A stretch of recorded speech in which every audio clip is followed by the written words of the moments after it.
Assalamualaikum warahmatullahi wabarakatuh. Perkenalkan, nama saya Oktavina Kuspriantama. Di sini saya akan menjelaskan tentang buku fikih kelas 10.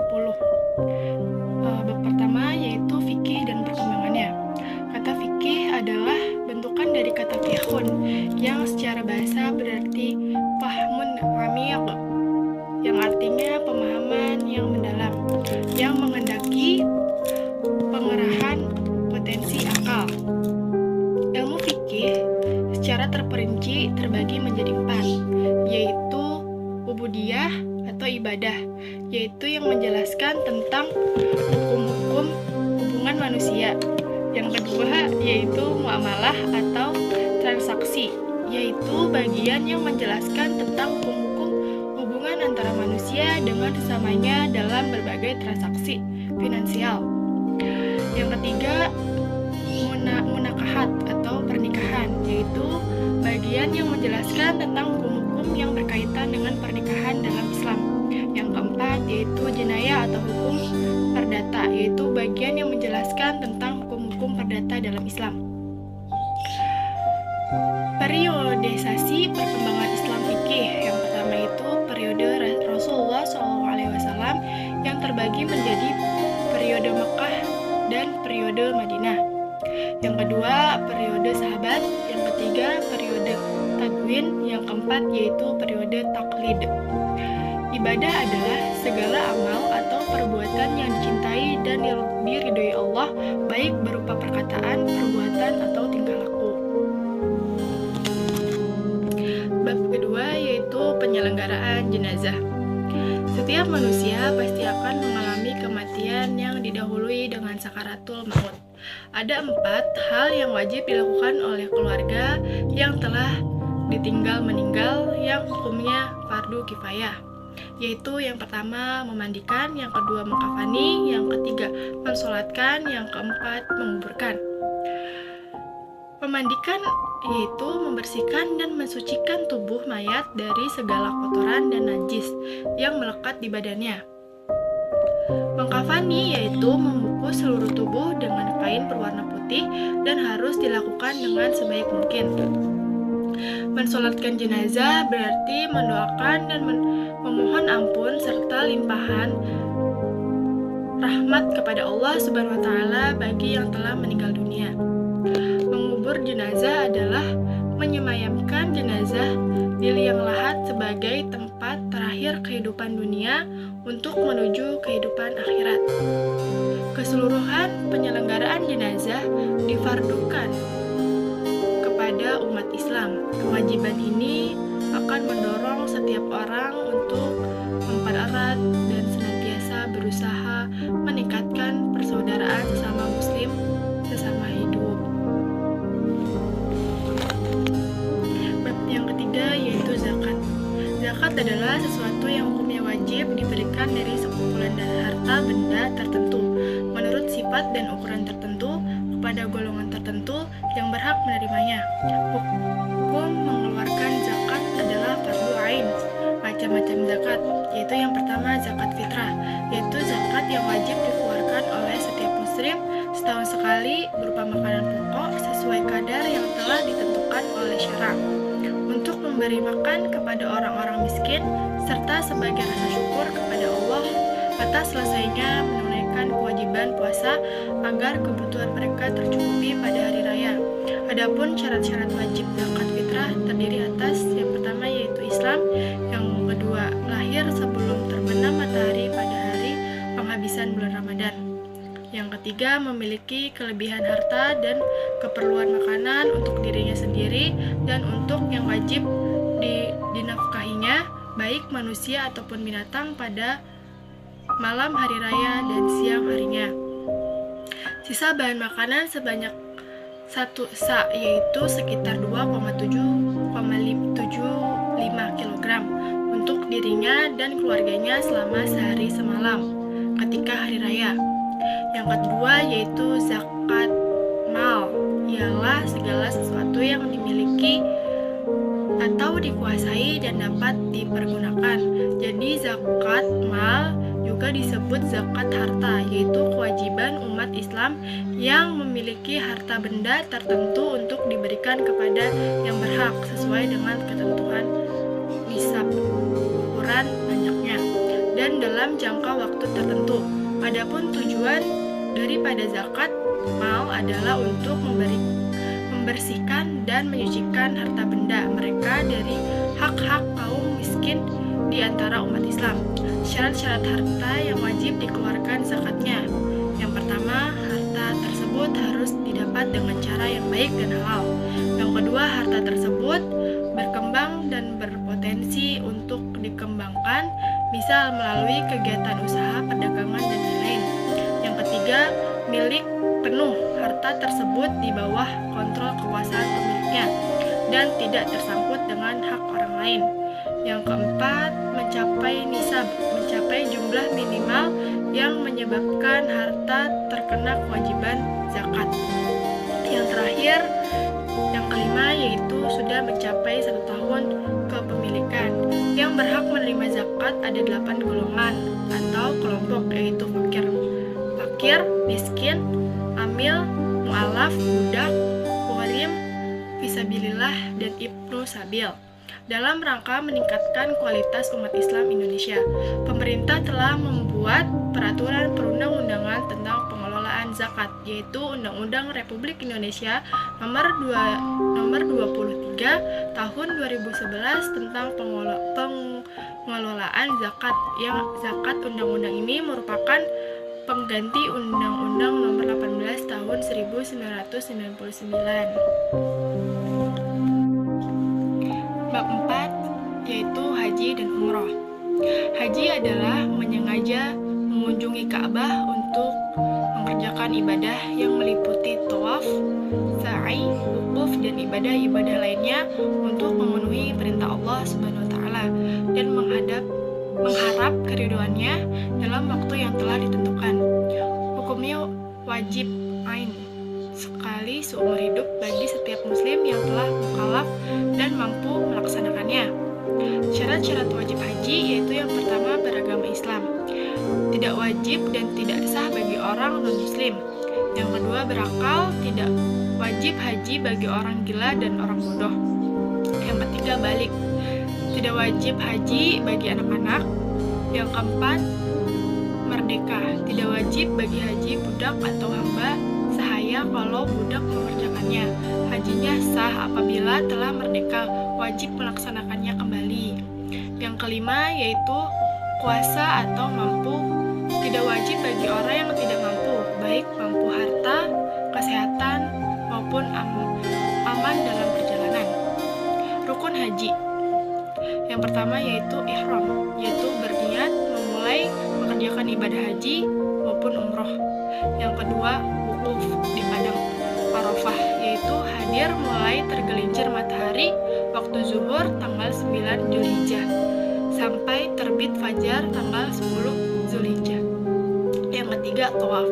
Tawaf rukun ini disebut tawaf ifadah, yaitu mengelilingi Ka'bah 7 kali putaran dimulai dan diakhiri di Hajar Aswad. Yang keempat, sa'i, yaitu berlari-lari kecil antara bukit Sofa dan Marwah. Yang kelima, tahallul, yaitu mencukur atau menggunting rambut, sekurang-kurangnya menggunting 3 helai rambut. Yang keenam, tertib, yaitu mendahulukan yang semestinya dahulu dari rukun-rukun di atas. Wajibnya haji yang pertama yaitu berihram sesuai miqatnya. Bab kelima yaitu kurban dan akikah. Kurban adalah menyembelih hewan dengan nilai beribadah untuk mendekatkan diri kepada Allah Subhanahu wa taala dengan syarat-syarat dan waktu tertentu. Hukum kurban adalah sunnah muakkad. Waktu dan tempat menyembelih kurban yaitu sejak selesai sholat Idul Adha 10 Zulhijjah sampai terbenam matahari tanggal 13 Zulhijjah. Ketentuan hewan kurban yang dijadikan kurban adalah hewan ternak. Domba sekurang-kurangnya berumur 1 tahun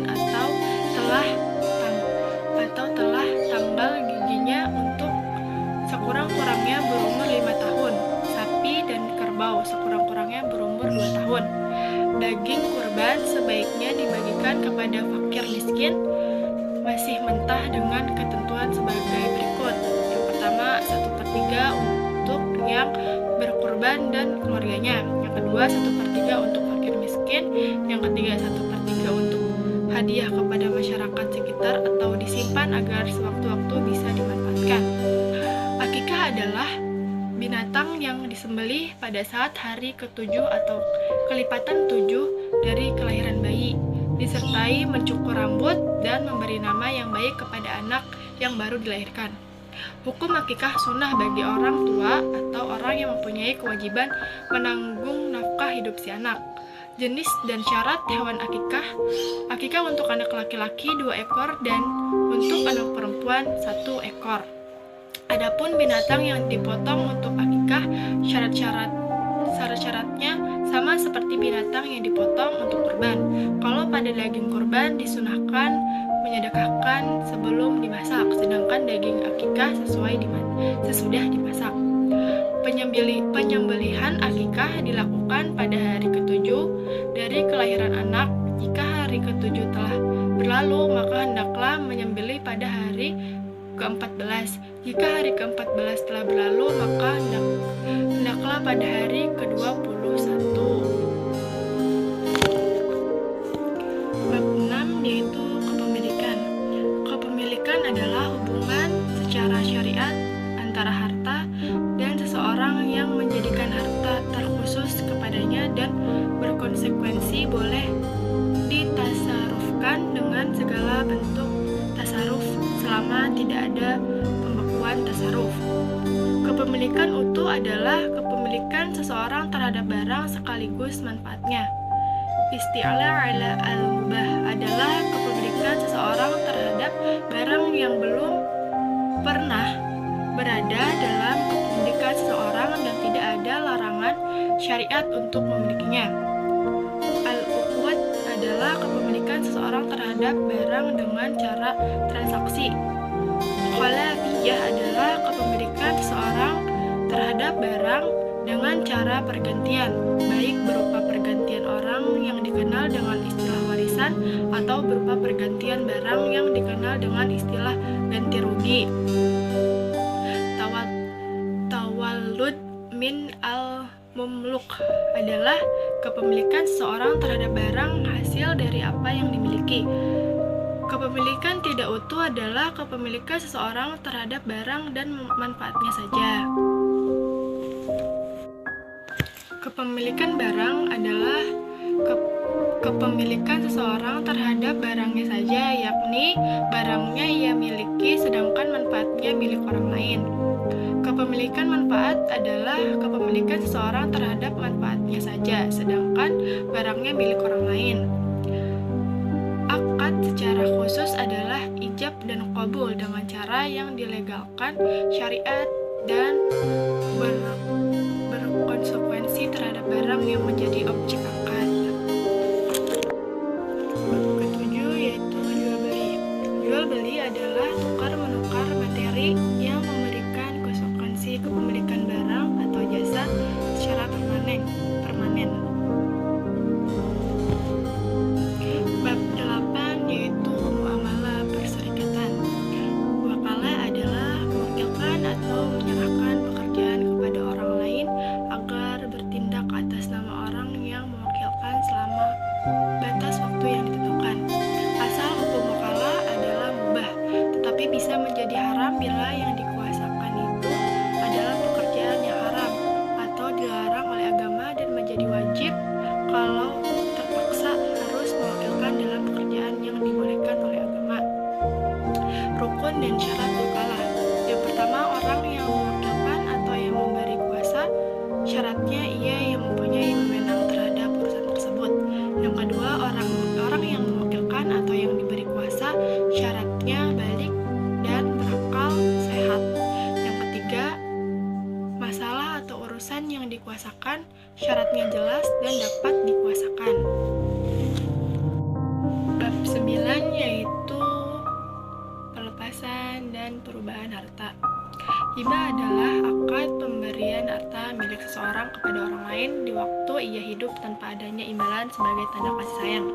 Memberikan sesuatu kepada orang lain asal barang atau harta itu halal, termasuk perbuatan terpuji dan mendapat pahala dari Allah Subhanahu wa taala. Untuk itu hibah hukumnya mubah. Mencabut hibah. Jumhur ulama berpendapat bahwa mencabut hibah itu hukumnya haram, kecuali hibah orang tua terhadap anaknya. Sedekah adalah akad pemberian harta milik seseorang kepada orang lain tanpa adanya imbalan dengan harapan mendapat ridho Allah Subhanahu wa taala. Sementara hadiah adalah akad pemberian harta milik seseorang kepada orang lain tanpa adanya imbalan sebagai penghormatan atas suatu prestasi. Wakaf yaitu memberikan suatu benda atau harta yang dapat diambil manfaatnya untuk digunakan bagi kepentingan masyarakat menuju keridhaan Allah Subhanahu wa taala. Syarat-syarat wakaf. Yang pertama, orang yang memberikan wakaf berhak atas perbuatan itu dan atas dasar kehendaknya sendiri. Yang kedua, orang yang menerima wakaf itu jelas, baik berupa organisasi atau perorangan. Yang ketiga, barang yang diwakafkan itu berwujud nyata pada saat diserahkan, jelas ikrarnya dan penyerahannya, lebih baik tertulis dalam akte notaris sehingga jelas dan tidak akan menimbulkan masalah dari pihak keluarga yang memberikan wakaf. Dan yang keempat yaitu akad atau ijab qabul. Syaratnya dapat dipahami kedua belah pihak. Bab 10 yaitu riba, bank, dan asuransi. Riba adalah pengambilan tambahan baik dalam transaksi jual beli maupun pinjam meminjam secara batil atau bertentangan dengan prinsip muamalat dalam Islam. Bank adalah badan usaha yang menghimpun dana masyarakat dalam bentuk simpanan dan menyalurkan kepada masyarakat dalam rangka